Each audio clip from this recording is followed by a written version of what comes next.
All right, everybody, I'm leaving the warning up for a minute, and I can tell you why. If you know, you know. Who knows anything about the Turpin family? I'm pretty sure, since you guys are all true crimers and not true grimers, you know. It is a horrible, horrible thing. Besides what their parents did to them, which is heinous.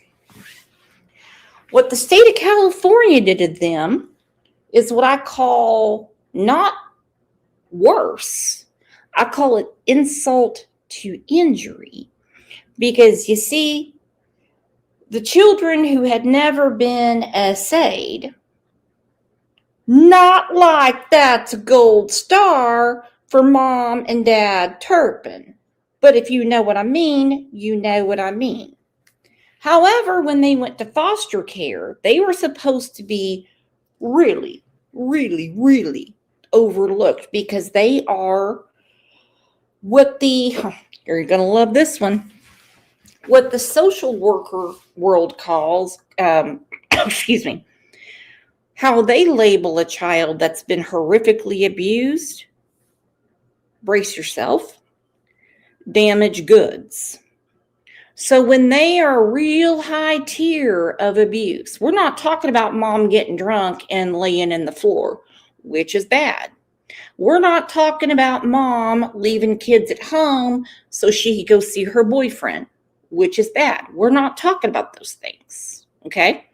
We're talking about kids that have been chained up, pinned up, starved, you know, the whole 9 yards. It is disgusting. So anyhow, bleeding hearts, generous people, wonderful people. Instead of tithing at church, they tithe to these kids. The city of Riverside, California, somehow squandered it. Let's go ahead and tell everyone hi. I'm going to take you down memory lane as to how this whole thing came to a head.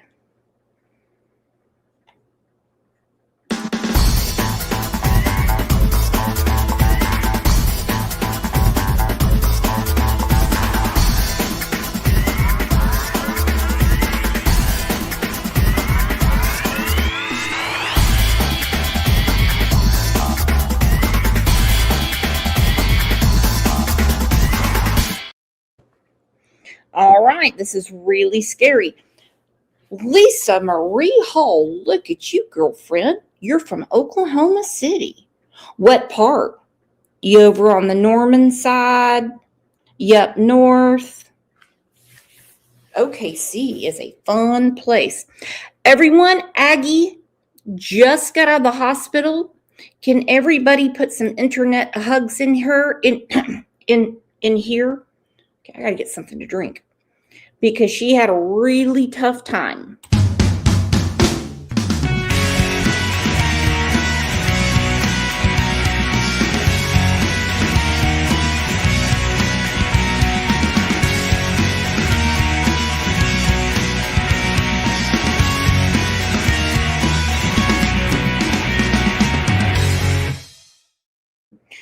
Okay, so the 911 call was because there was a runaway. Now, if I've said it once, I've said it 15,050 times, that anytime a child runs away, there is a reason. And it's not because they didn't get to have M&Ms for dinner, okay? That's not why. Something else is going on. By the way, neglect is the very least. Let's go through the 911 call. I'll break it up here and there. I'm just letting you know it's hard to hear. Hey, what are you reporting? I just went away from home because I live in a family of 15, and my two little sisters right now are chained up. Okay, how old are you? I'm 17. When a 911 operator for Riverside County receives a strange call from what sounds like a very confused child, she has no idea of the horrors about to be revealed to her.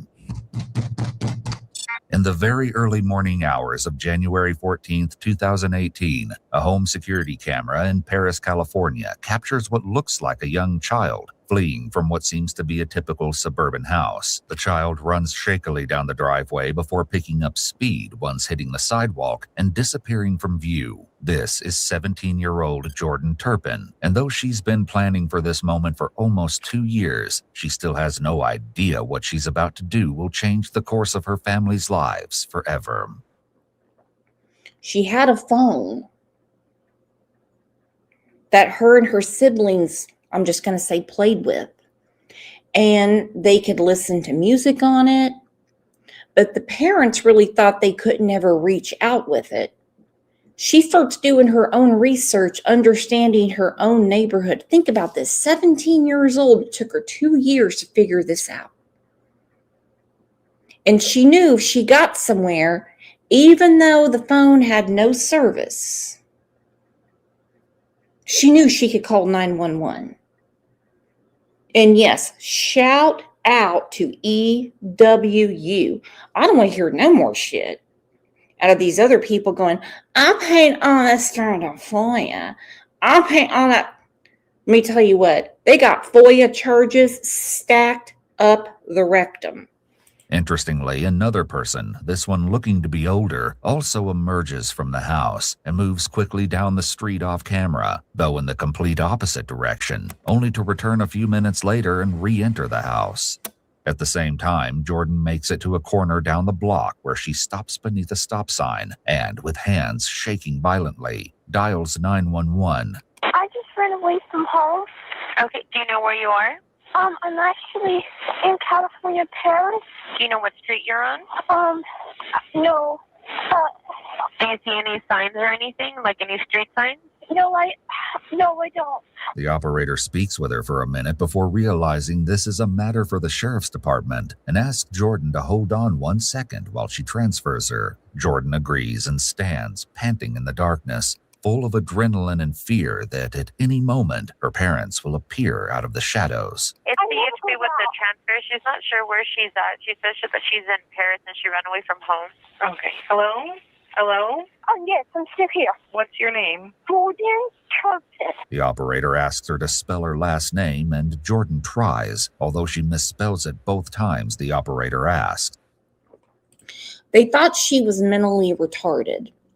And I don't mean that in a sarcastic way, an insulting way. Some people forget that mental retardation is actually a diagnosis.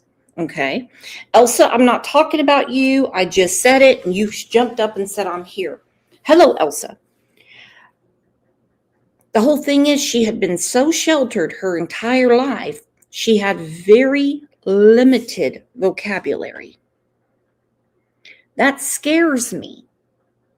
The question is, why did they basically have 13 children and keep them chained up?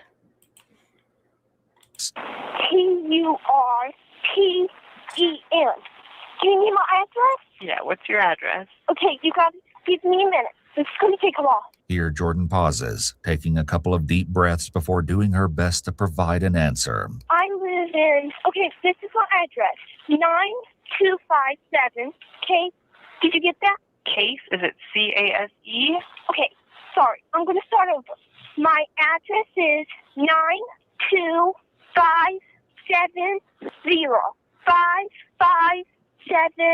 925705574. Did you get it? Okay, so now you just gave me a whole bunch of numbers. You didn't give me any kind of street name there. Oh, okay, I'm sorry. Okay, so you're just around the corner from your house, is that right? Yeah, I think. I'm not sure. I've never been out. I don't go out much, so. I've never been out. I don't go out much, so I don't know. Now remember, this is the sibling who I think is like 5th in the 13 children that saved all of her siblings. So you hear her, I've never been out. I don't go out much, so I don't know. If we know this information, Child Protective Services of California knew it. They also knew there was a different tier to the minors, the children under 18, that they were supposed to have a different level of protection. Instead, suddenly, I don't know how to say this the right way, because I'm not minimizing what happened at the Turpin home. We go from being chained up, starved, hoarding toys, hold them over your head. Well, maybe if you would just, enjoy your chains, I will give this to you. They go from all of that to being, some of them, not all of them, essayed. I don't know anything about the streets or anything. It's later revealed that Jordan has never been to school or received any kind of formal education whatsoever, so the fact she's able to offer anything at all is actually rather impressive. The operator asked Jordan a couple more questions about her location before getting to the heart of the matter. Why did you leave your house? What? Why did you leave your house? My two... Whew. Let's take a break for a second and thank Angel P. It's raining.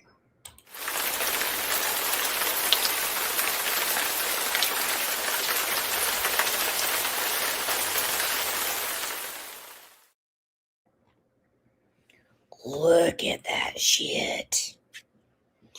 Even Candace Wells would get anxious around this mess. Seriously, think about it. Even Candace Wells would be a little, ooh, I can't live that way.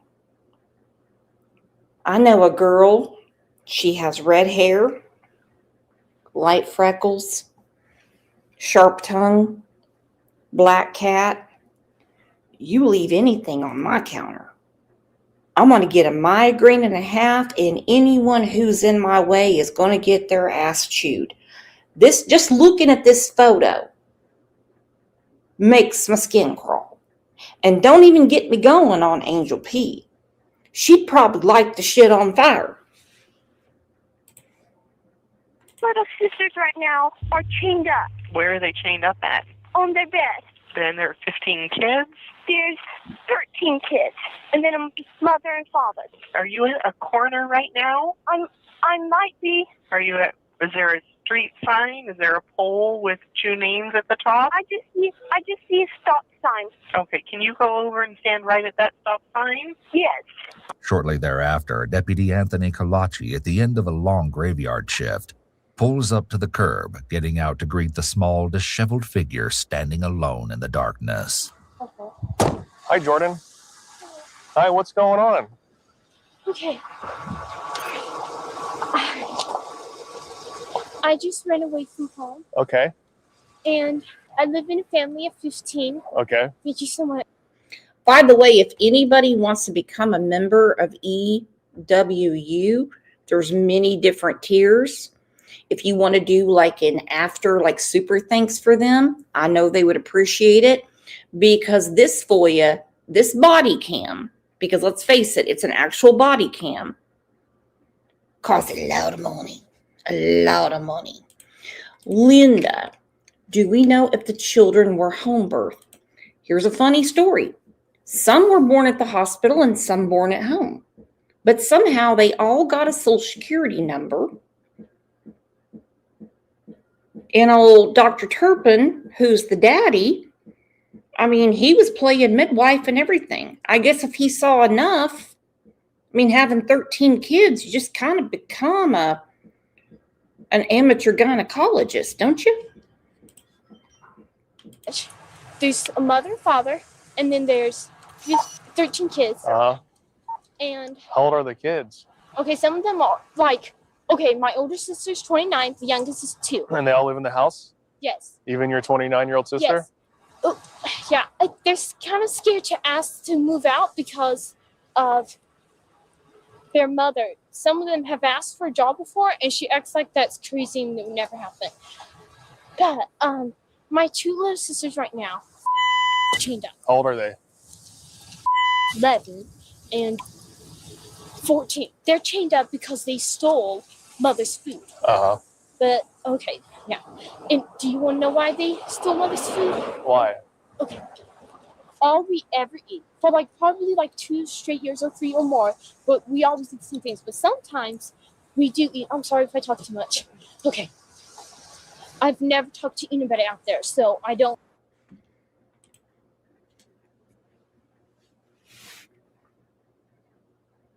I'm going to go ahead and say, as brilliant as the father is, he's an engineer, and yes, he's got a very high IQ. He's like one of those Mensa people. I will say that the kid's got his smarts, because they also, some of them are almost like idiot savants. True story. Aggie, were there any that were twins? I don't think so. 13 individual babies. I wish my son and daughter-in-law would have a few more babies so they would get off my fucking ass about how they're making rules for the only baby in the family. But that's off topic. I've never been alone with a person, so this is very hard for me to talk. Despite Jordan's marked level of trepidation, she continues to divulge as much information as possible. Though she clearly struggles to put it all into words, she picks up where she left off with the dispatcher during her 911 call in regards to Turpin family life and how little the children were fed. I don't know much about my mother. She doesn't like us. She doesn't spend time with us ever. Who takes care of you? I take care of myself, and Mother does buy food for us, so she feeds us. Okay. All we ever eat is peanut butter sandwiches. Sometimes they tell Mother that they're hungry, but she has to give it to them. And then when they throw up, she says, "You're supposed to tell me if you're hungry. I'll give you something." And then they try to tell her, and she just like, "Okay, go on." So. You've never been outside before? Okay, I've been outside. Do you go to school? No, I haven't finished first grade. Jordan, having been sheltered from the outside world, is painfully apparent when she concedes that she isn't familiar with the most basic of health-related terminology. Okay, does anybody at the house take any kind? Okay. Let's just say, and this is my God honest opinion, and I'll say truth. Everything that was put together that night to save Jordan and her siblings and put her crazy ass parents behind bars, God intervened, because the dispatcher took amazing notes. The police officer who was working overtime on a double wanted to get home. He could have easily told her, just get back in the house. Don't make up these crazy things about your parents. And I know that sounds harsh. It sounds grim. But we have seen a lot of stuff before where a dispatcher gets it wrong, the responding officer gets it wrong. But I'm telling you what, everything fell into place to get them to help. Until the state of California and Riverside County let those kids get SA'd and stole their money. $1.6 million, and they're trying to say they can only find 106,000. That's the last article I read. Any medication? Oh, I don't know what medication is. Any medicines? When we have a cold, sometimes we take robitussin. I don't know. We don't take medicine much when we're sick. Right, so. How do your parents know you left your house? No, they don't. Do you take any medication? What's medication? Medication? Yeah, what's medication? Do you take pills? Do you take pills? Oh, I don't think I've ever taken a pill before. Okay. Right, I haven't. But. What about your other siblings? Do they ever go outside? Okay. Mother treats them right. They go out every day when she goes out, but she takes turns sometimes. It's 2 right now. But when was 1, was crying, and mother from her head with a pencil, and she just turned 1, and we was like noticing stuff, like we was like, did you get amnesia? Because she started acting weird after that, and so So you don't go to school? right, I don't. Do your parents? Do they let you go outside? I've never. We don't even go in the backyard. But the reason I called, and the reason I managed to get out here, this is one of the most scariest things I've ever done. I'm terrified, but I called because my 2 little sisters, they're chained up right now, and they. Do you have pictures of that? Yes, I can show you. I actually didn't have it, and then one of my sisters told me I need to get pictures. So see, here you can look at them. See, those are the places that make it on them, and that's. And see how dirty she is. We're so filthy. We don't take baths. We don't. Is there a cell phone number No, that's to this? No. Can I look at? Do you have any other photos? You might be able to get. Yes, those are just photos of me. I have pictures and videos, but they're on my camera, and I have to. That would take forever. Have you lived in other states? Yeah, Texas. Did they act like this when you lived in Texas?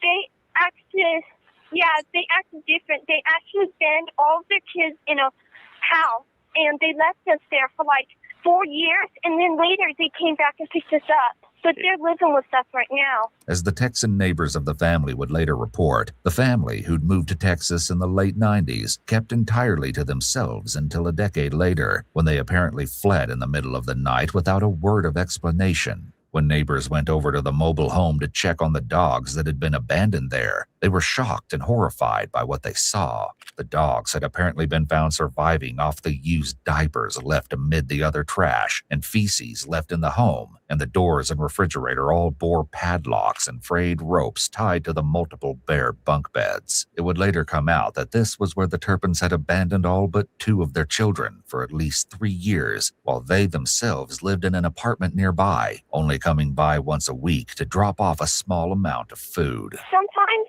we live in silt, and sometimes I wake up and I can't breathe because how dirty the house is. We never take baths. I don't know if we need to go to the doctor, but sometimes we think stuff might be wrong with us, and we tell Mother, and she just says, go on. When was the last time you had a bath?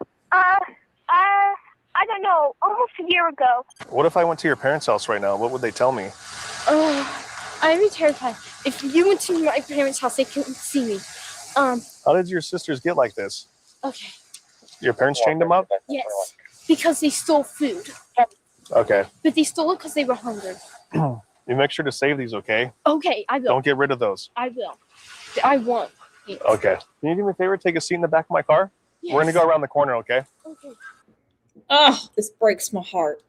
This breaks my heart. And somehow, I'm just going to say through the intelligence that was God gifted to her, because let's face it, her dad is a smart dude. He's, I'm going to go ahead and say like crazy smart, paranoid smart. Okay. I'm not praising this man at all. I'm just talking about what little bit I know about genetics. And then, hey, Bobby Bray. She somehow figured out how to use that phone. She was taught one thing: you can listen to these songs. And then she started figuring out how to use it. And she's like drawing maps around, like if I go here and if I see a stop sign and stuff like that. But everything was put into place perfectly. I don't think to this day Jordan Turpin even realizes how brave she is. I really don't. Because you never know what you're going to get with dispatch, 911. You never know what you're going to get with responding officer, especially if you're all jittery and you can't talk. They might just take you to the hospital and say, I got to drug test you. He believed her. And then we're going to call your parents and they're going to come check you out. And then they'll have time to get everyone unchained and shit like that. And then there you go. You just never know when you're dealing with these things, what's going to come out of Pandora's box.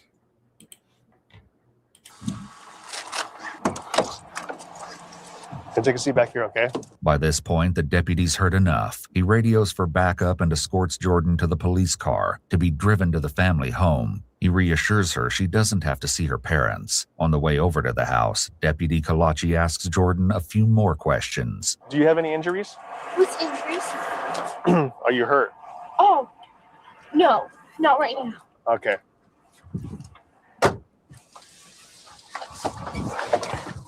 Are your parents sleeping? No, I think they're up. They probably noticed me missing. Have you ever tried to escape before? Yes, I have.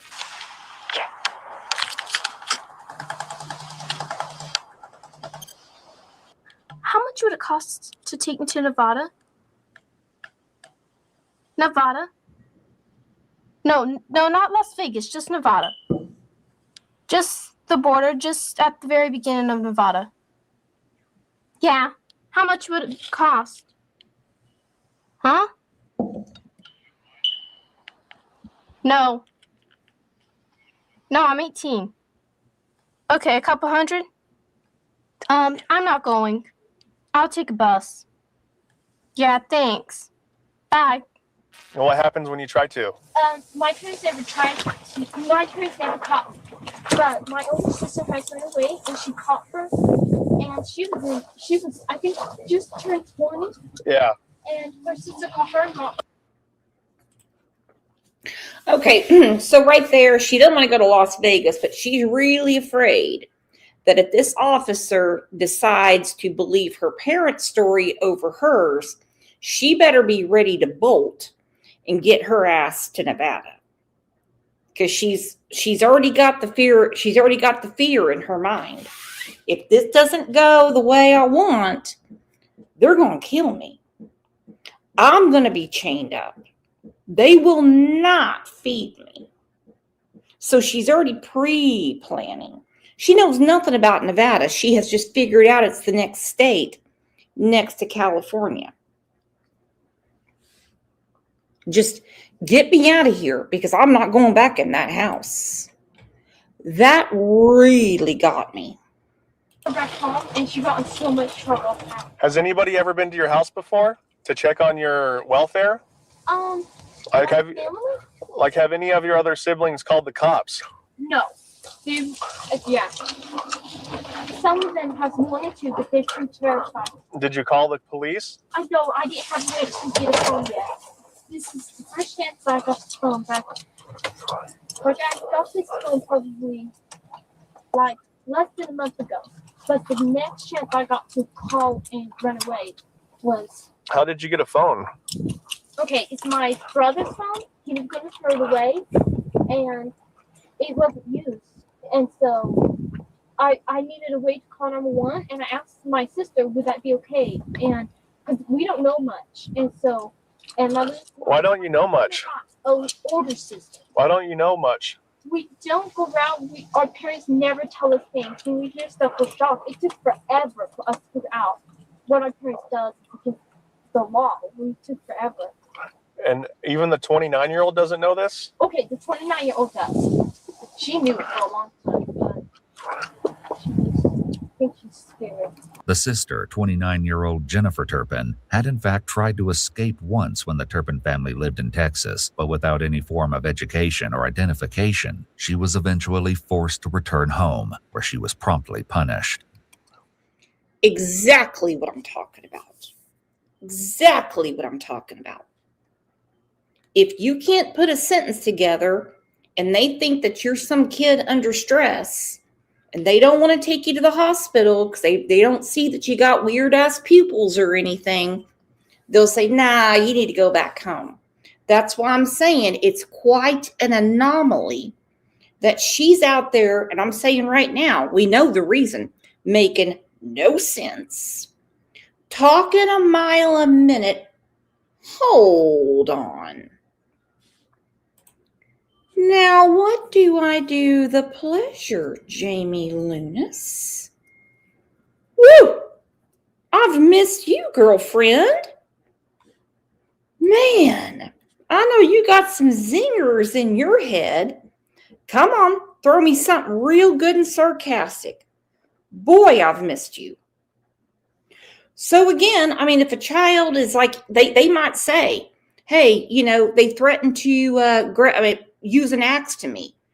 You never know what the police are going to do. Well, let's go talk to your parents and see what's really going on. Let me take you to the hospital. Listen, you just need to go back home. It already happened to Jennifer Turpin because she had no identification. Probably because she was over 18 and they probably thought she was strung out or something. Is there a phone number to that phone? I don't think there is. How did you call 911? Well, you can call 911. Oh. I'm sure any phone that, even if it's not connected to satellite, you can call 911. So your parents, you're 17 years old? Yes. And throughout your whole life, you've never gone to school? Right. I started first grade 2015 or 2016. Uh-huh. But, How did you start first grade? Oh, in homeschool? yes. And you've never gone to school? Right. What else do your parents do to you guys? Oh, my brother's cleaned up too right now. Why did you decide to leave today? It was the next chance I got that I could film. How did you get a chance to get out? Well, I was actually terrified. My mother was in the kitchen talking to the older ones, and she was laughing and stuff.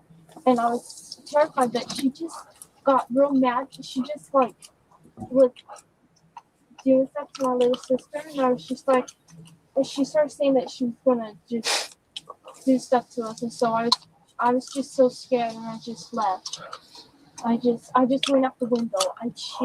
So when you left right now, you left out the window? Yes. And your mom was awake when she was in the other room? Yeah. Does your dad have a gun? Are there any weapons in the house? Yes, but they don't use it. How long have your mom and dad been married? I don't know, probably 20, I don't know. She got married when she was 16. Jordan is referring to her mother, 49-year-old Louise Turpin. According to both of Louise's sisters, Louise essentially ran away from home with the then 23-year-old David when she was only 16. David was from a highly respected and influential family in their hometown, and it was for this reason that Louise's parents gave their blessing for the two to get officially married. Yes. So all kids have the same mom and dad? Yes. According to David's parents, the reason he and Louise had so many children was down to them both being deeply religious in the Pentecostal faith, though the couple didn't attend a church or even have one near their home. Does your mom take you to the doctor? They just kind of made their own. They were both brought up in the Pentecostal church, and they just kind of cherry picked, the big book, the holy word. And they just kind of decided this is how we're going to do it. Yeah. Sure. Not all the time. There was one time we all went to the doctor, and that's because we were sick. And the doctor told us that if we were one day later, it would have been too late. She always waits for the last minute for everything. Have the police ever got involved with this? No. Well, why don't you guys just leave the house? Because we're terrified. We don't really have a way. Everyone's always looking. There's always somebody. Well, you said your mom's always gone, right? Right. Well, So why don't you just leave? either she leaves one of the older ones there. And our house, it makes a beeping noise. This beeping noise was actually just the low battery sound from the smoke detectors in the Turpin's home. It seems Jordan is under the impression that this was a signal from some sort of security system. At this point, the other officers pull up to the scene and Deputy Kalachi steps out of the car to direct them. It's now 7 a.m. and the sun has started to... Well, he has spent a lot of time with her driving around to get the full story. Like EWU, that's too many U's. You know what I'm talking about. She said, and then if you move, it makes a beeping noise. I think when the batteries finally died, she thought, now it's my time to get out. I don't know. Never talked to her, but that makes the most sense to me because she is terrified. She is traumatized.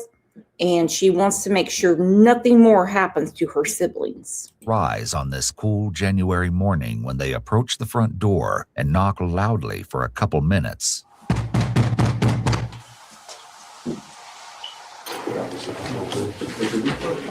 Hi. Hi. Sorry to bug you. Yeah, lots of questions. Well, where were they supposed to go? Why would you ask them that?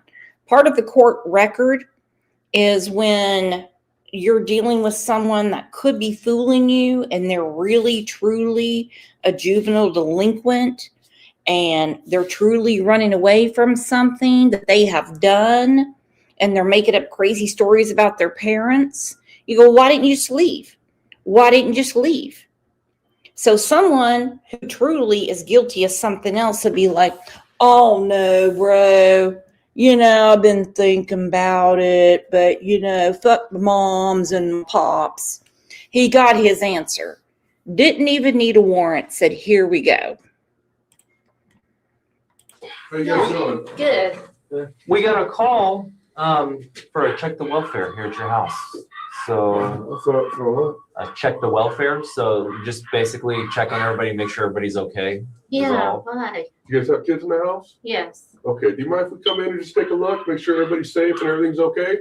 Okay, what kind of call did you get? Well, we got a call that there was a young female walking around saying that she came from a house over here. We were able to find out that this was a house, and we just wanted to check and make sure everybody was okay.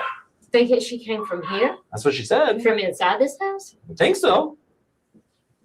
Otherwise, we wouldn't be knocking on your Did door she at say Sunday. her name? I don't know. Did she say her name? I don't know offhand, but we We need don't to know. check. We just need to check and make sure. Thank you, Susan. If you're just coming in, this is before what happened to the Turpin children, the ones 18 and under at the foster homes. This is the beginning. Or I'm just going to say, well, this is the beginning. The preface is what they went through for many, many years up until this. And it's so weird. I will never understand it. Now, this is off topic. Those two wouldn't, I'm just going to say it this way, they wouldn't exactly, I mean, I'm not a tag teamer, but I'm just going to bring up Mr. Turpin, okay? He wouldn't turn my head at a bar. You know what I mean? If I saw him at the store, I wouldn't go, no. But their children are gorgeous. Their children are gorgeous. I've always had questions about Bruce Willis and Demi Moore. These are two very attractive people. Have you seen their daughters? Barfarama. Everybody's okay. You'll notice the officers are careful not to mention Jordan by name, to not implicate her to her parents' faces. Once we get in, make sure everything's okay, we'll get out of your We hair. have a lot where we're packing. Okay, We're getting that's ready fine, to that's move. No So worries. it's a mess in here. So, All right, that's fine. We don't mind messes. We've been but in I worse. mean, How you doing, sir? I'm doing Okay, we yeah, were just in bed. I mean, like, so most people are right now, so we expect you guys to be in bed. okay. And Yeah. no weapons in the house or anything like that. I No. do have a gun that's it's locked up. Okay, locked up is good. We like that. Okay.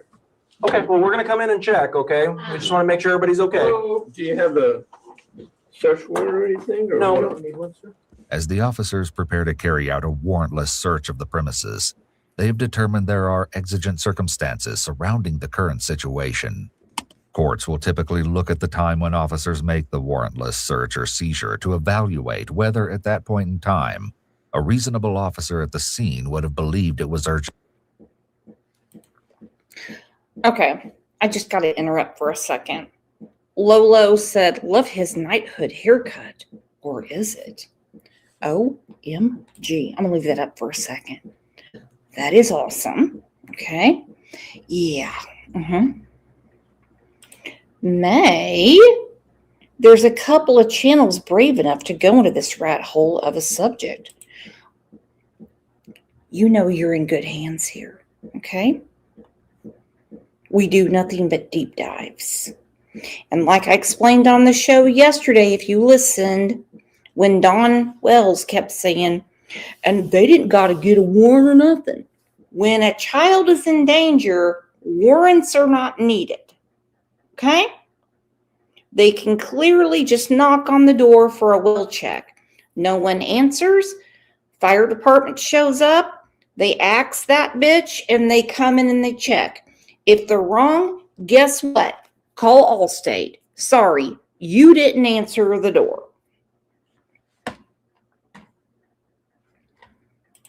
May, I'm talking about the Willis girls. Oh yeah. I've been deep diving on that for years. God. Fuck me, they're disgusting. Candace's spaghetti looks better than those three. Okay, we just want to make sure everybody's okay. Well, do you have a search warrant or anything? Or No, we what? don't need one, sir. As the officers prepare to carry out a warrantless search of the premises, they've determined there are exigent circumstances surrounding the current situation. Courts will typically look at the time when officers make the warrantless search or seizure to evaluate whether, at that point in time, a reasonable officer at the scene would have believed it was urgent to act and impractical to secure a warrant.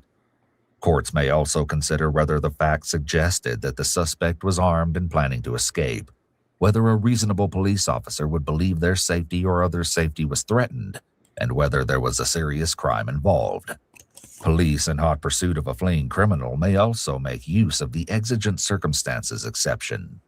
As officers push their way past the corpulent door jamb that is David and ease their way into the large open home, they're shocked and horrified by what greets them.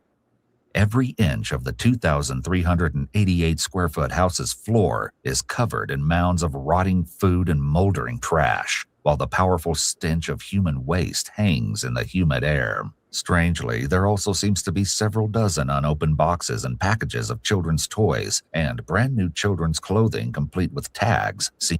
That is called hoarding. Okay. That is called hoarding. I'm sure I did not have to tell you that. Hey, Virginia Woolf. They had stuff everywhere. Stacked up, stacked up, stacked up. Might need it someday. Might have another baby. If the kids start acting good, they can wear this. And also a lot of it doesn't look like it. But after the children had worn clothes for so long, and I mean day after day after day after day after day, and Mama Turpin didn't want to do laundry, she would just simply throw the clothes away and say, here you go, get one of these. Uh-huh. Uh-huh. Yeah. Peeking out of the monstrous piles of garbage. All right. Well, like I said, sorry to bug you guys, but we just got this call. We all we do is we just check and make sure everybody's okay. And You got a call? yeah, we got a call from, I'm not sure if it was the young girl that left or if it was a neighbor that saw her walking around the street. So we'll get to the bottom of it. As soon as we make sure everybody's okay, then we'll decide, we'll figure out if maybe she was one of your kids that wandered away. How many kids do you have? 13. 13 total? Yeah. Woo! You guys are busy. Yeah. Officers head to the back of the house to the children's bedrooms, 2 tiny back rooms, the first crammed with narrow bunk beds, but otherwise empty, and the second, which is crammed with both bunk beds and a filthy mattress, which is sitting on the floor with 2 little girls sitting listlessly on top. Hi, sweetheart. Hi, girls. Can I see your wrist? Yeah. Which one? Okay, because I comply by all the rules of YouTube, I have to put this up. Okay? So take a glance and remember that as we get through this body cam, you're going to see some horrible things. Then I'm going to catch you up to what happened to the surviving family members, 13 of them, of the Turpins and where they are now. Okay. The officers believe they found the room featured in Jordan's phone pictures, but there's only one thing missing: the actual chains. The children, obviously frightened and wary of the strangers, give no answers, though eventually one does point them surreptitiously to a sliding closet door. Meanwhile, Officer Ogden is still by the door with David and Luis, distracting them with questions and small talk. Where are you guys planning on moving to? Oklahoma. Oklahoma? Yeah. That's a long way away. Yeah, it is. You guys know family over there or anything like that? My job is moving. Oh, okay. What do you do? Yeah, we don't want you here, buddy. You're doing much better in the jailhouse. Yeah, they were gonna leave that entire mess behind. All the boxes, all the clothes, the rotting food. Seems to be a pattern. He gets transferred for his job, and then they just get another house. They rent another house. They pack up all the kids and they move for work.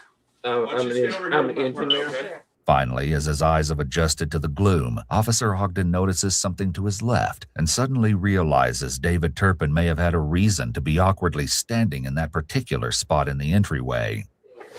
Is this another bedroom back here? You got another couple kiddos asleep there? Yeah. Sarge, you got another room in the front right here with 2 kiddos in the bed. Officers enter the previously unnoticed third bedroom, where they find a boy who is chained by his wrists and ankles to the top bunk bed. Back in the girls' room, Officer Rodriguez slides open the closet door and looks inside. All right. All right, let's just go ahead and detain the parents at this point. Ma'am, why don't you step over here for a minute? Okay, with you. And sir, step over here for a second. Just step over with my partner here for a second. You got any weapons on you? No. Turn around real quick. I'm gonna check you out. Do me a favor, face that window over here. Over this one? Yep.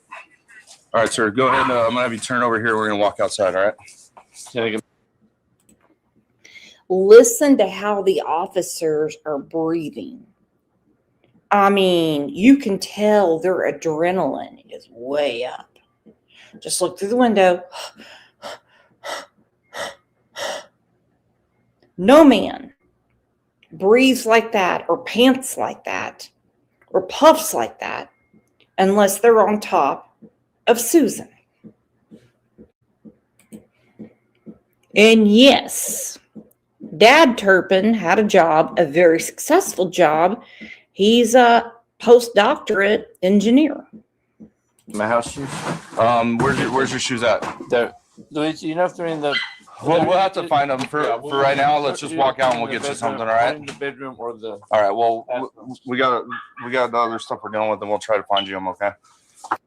You don't have any weapons on you? Nothing hidden in the bra or anything. Okay, just making sure, because we have some people that do that. So we just want to make sure. Like I said, I've never been in trouble. Okay. This is a first for me. And, Okay. Well, I don't understand. I'll explain everything as soon as we make sure everybody's safe. Okay. Now let me ask you. Yes. Quickly, are there keys to the little locks? Yes. Okay. Where are they? My son and daughter can get them. Okay. That's So in the house. the ones that are in the house, they know where they are. Yes. Okay. All right. Is that what this is about? Well, that's part of it. Yeah, definitely. We need to make sure that the kids are safe and that they're not Okay. tied up. I know So, that's understandable, but I can hey, explain that. this is mine, so go ahead and put her in that one. While the parents are being detained, officers still inside the house begin a desperate search to find the key to free the chained child. Does it work on his? I know. The other one, that's what I was saying. The other one is in there. It looks different than that, but it's the same size. It's in the drawer that I was in.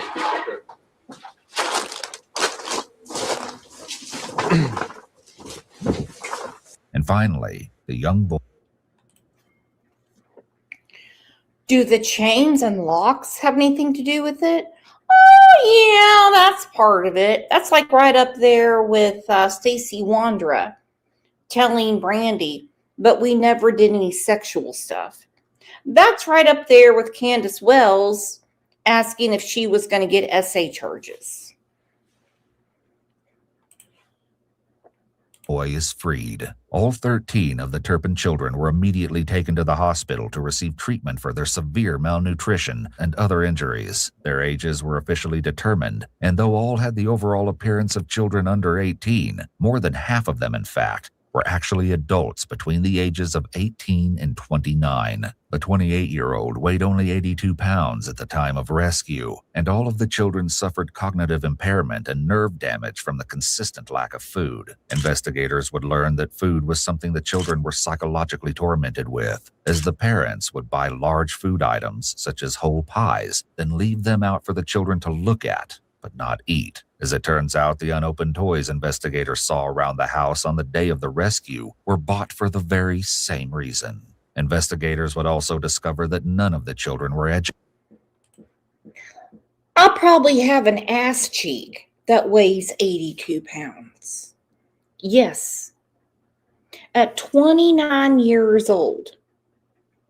Now, I don't know which one this is. I'm going to go ahead and assume it's Jennifer Turpin.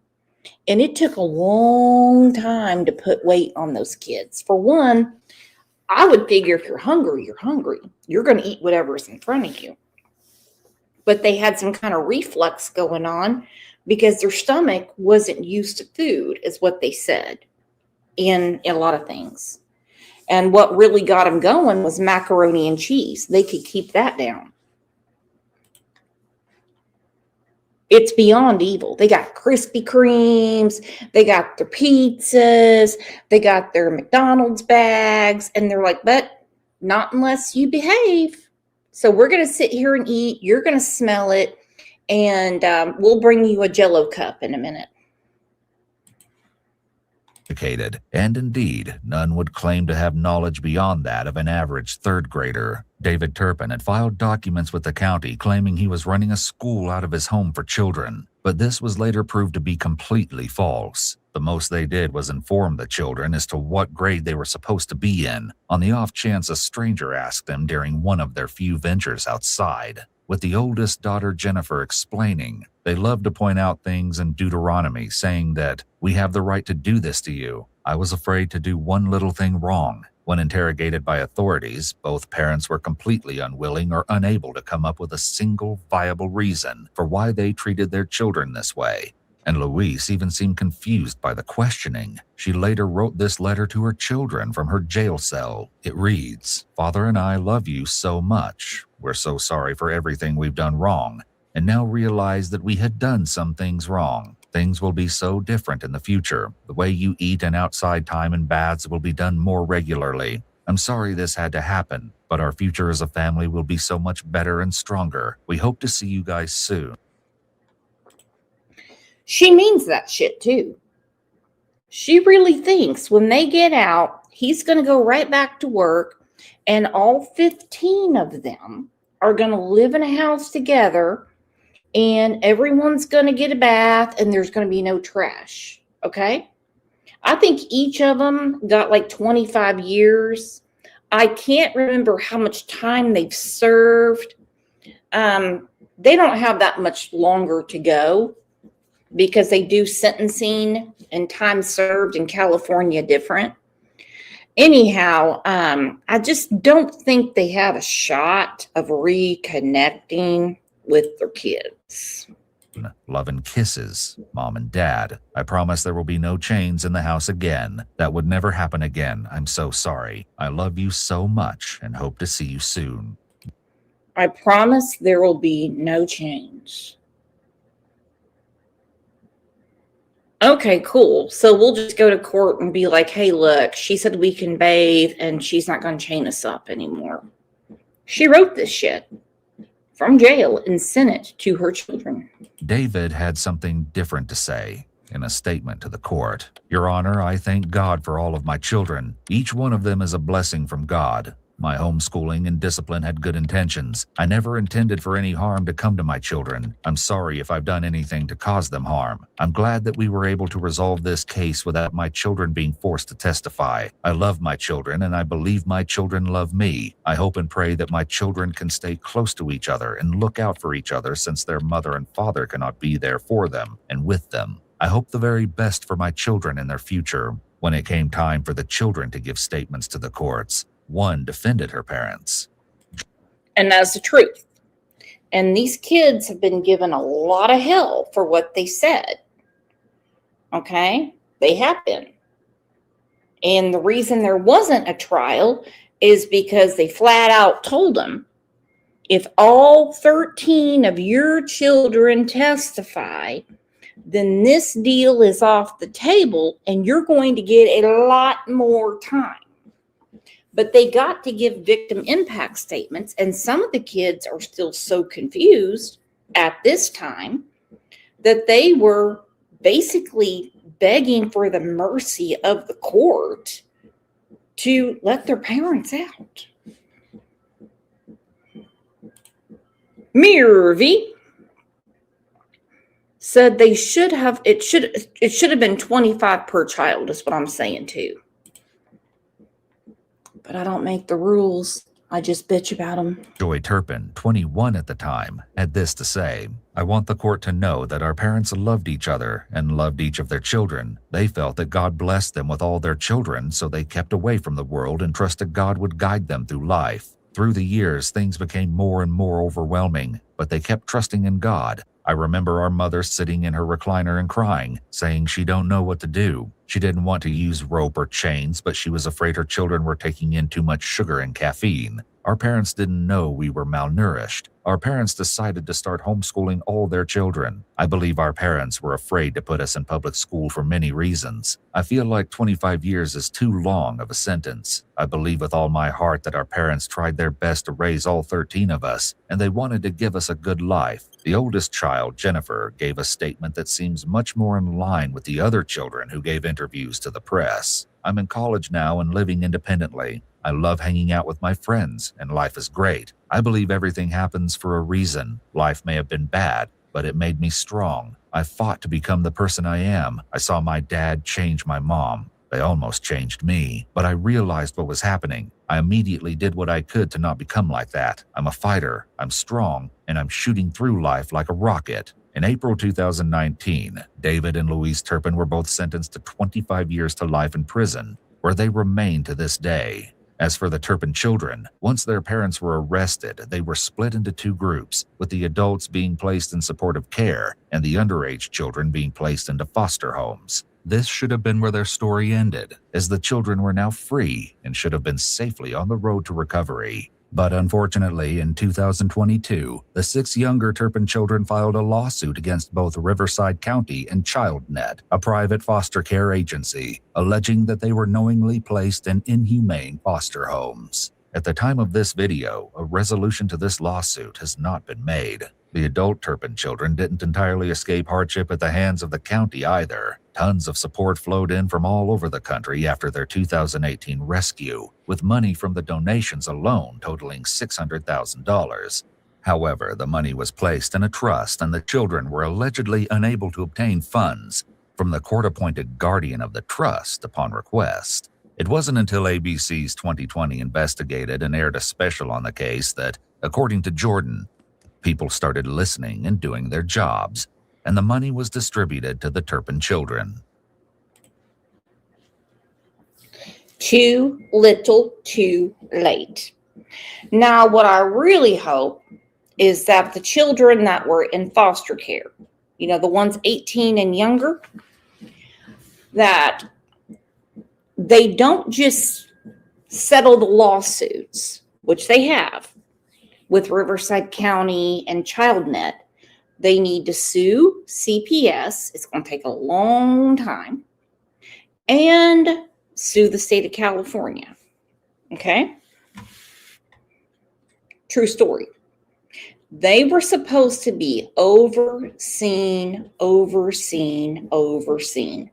Why, you ask?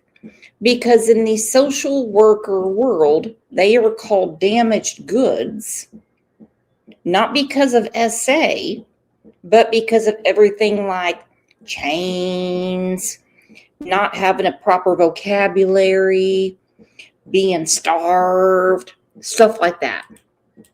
All right, so here we are. Now, this is not about the older siblings. It's the first time we've seen them after all this broke almost 10 years ago. And anyone that gets their hopes up thinking that the Turpin parents, if you want to call them that, are going to actually be in jail for life, they are model prisoners, okay? They will serve 18 years and be out, okay? Mark my words. It was a dark night, and security camera footage captures the moment a child escapes through a window of a house. Watch, there. A blurry figure stepping forward, a small, uncertain girl, heading one way. Then she turns, hesitates, and starts to run, clutching an old cell phone. 911 emergency, what are you reporting? So we have abusing parents. Did you hear that? Okay, how did they abuse you? Okay. They hit us, they throw us across, they like throw us across the room. They pull our hair, they yank out our hair. I have my two little sisters right now are chained up. The secrets inside that house shocked the nation. The chains, the starvation, the filth. When was the last time you had a bath? Almost a year ago. Does anybody at the house take any kind of medication? Oh, I don't know what medication is. And it was then 4 years ago that you met these two sisters. The older sister is Jennifer Turpin. The younger is Jordan Turpin. It was her voice you heard on that call. It was her courageous escape that saved 13 children. My whole body was shaking, and when I was holding the phone, I remember the phone was like, I couldn't really dial 911 because, I'm sorry. Shaking too much? Yeah, I was shaking. I don't know how you had the courage, never having spoken to anyone. Look at how beautiful these kids are. I mean, my goodness. And the way they have learned to survive through religious cult punishments, then they're given over to a system that supports pedophilia. And you know what system I'm talking about, friends. Like that. I think it was like us coming so close to death so many times. We got a call for a check the welfare here at your house. So, check the welfare. In the end, their parents would plead guilty to 14 felony counts, including torture and false imprisonment. So these were the two brave sisters you met 4 years ago. And now 3 more Turpin siblings are coming forward to tell yet another story. Look how pretty they are. Okay, the girl on the left looks just like Jordan. The one in the middle looks like Jennifer. And then old boy on the right, he's cute as a bug's ear. And to come out of those people, 3 more Turpin siblings are coming forward to tell yet another story. How, after they escaped the abuse in one home, impossibly, they faced it again. Meet them. You see vitality, hope. Julissa Turpin, age 19. Jolinda Turpin, age 20. Their brother, James Turpin, 24. I'm just excited about life, like everything, and I love Jesus a lot. I love to go to the gym, to dance, to write poems. I like being out. I like talking to people. When I meet somebody, I try to act like I'm just like a normal, average girl. But after their escape, these 3 children were placed in a foster home. The children had no experience of a real family and were trying to grasp what was happening to them again. Again, it's a lot to take in, and how they have overcome this and how they're surviving. I will never know. Jamie said, the boy who was chained. Yes. At some time or another, they've all been chained, starved, but on that particular day, yes, it's him.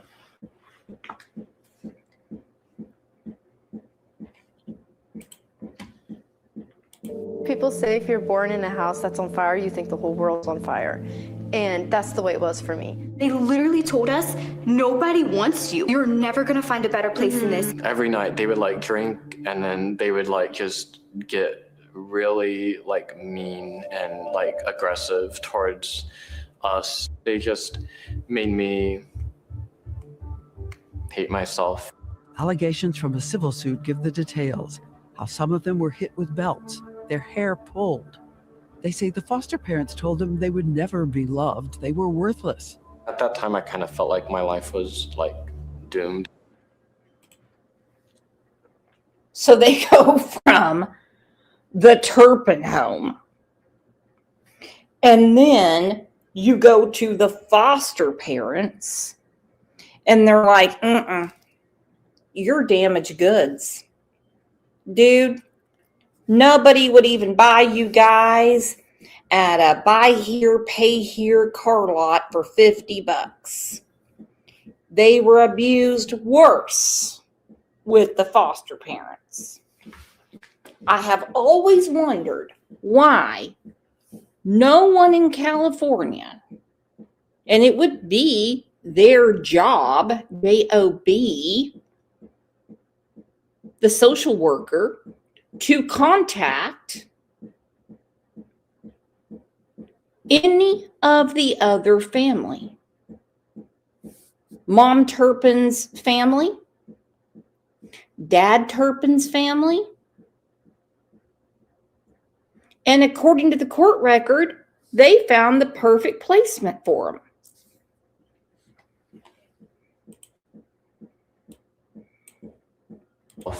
Allegations from a civil suit give the details, how some of them were hit with belts, their hair pulled. They say the foster parents told them they would never be loved, they were worthless. At that time, I kind of felt like my life was like doomed, I guess. And as you'll hear tonight, the psychological anguish was not all. I mean, something bad did happen the first night I was there. I wanted a dad, and I felt like it's really sad because those type of people always prey on people that need like a dad, and it's just really sad to me because it hurts to think that like there's so many little girls and even little boys out there that those things happen to. Okay. I think here you can put together what she's talking about. She just wanted a dad. Now, here's the issue. Why was the foster father not prosecuted?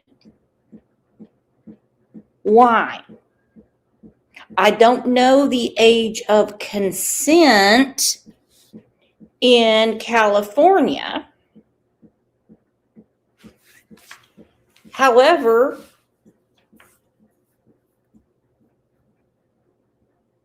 she really wanted to be close to the man, like be a protector, okay? I was wondering if you were going to come in. Key said, I live in California and have personal experience with the child welfare system. It is about gaining money for the system, not about welfare. Woo! Woo! I'm seeing it. And it's not just California. Did a dad, and I felt like it's really sad because those type of people always prey on people that need like a dad, and it's just really sad to me because it hurts to think that like there's so many little girls and even little boys out there that those things happen to.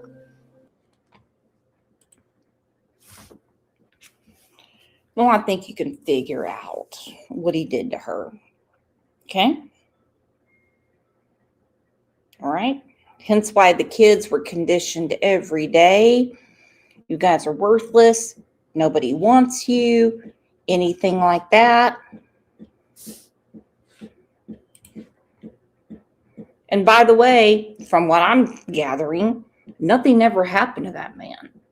The worst thing that happened to those two is they can only have one foster child at a time and cannot be a female. True story.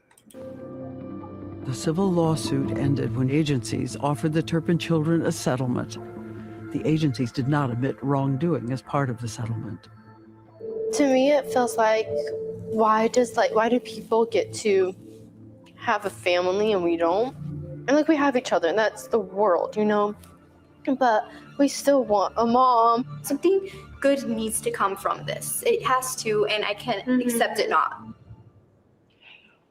And we are going to set out again tonight asking the agencies involved how this happened and what changes are going to prevent it from happening again. But by the way, you are also going to meet an unlikely hero of this story, a former detective who heard the story of these siblings and said, this will not happen on my watch. Oh, it's just hard to believe that they went through this again. Where are the kids today? Where are they? Well, How are they doing? as I said, you know, there's such remarkable stories of resilience, and they're going to teach us all how you transform sadness with light. And you'll see the different ways that they're discovering their new lives. They are not going to miss life today.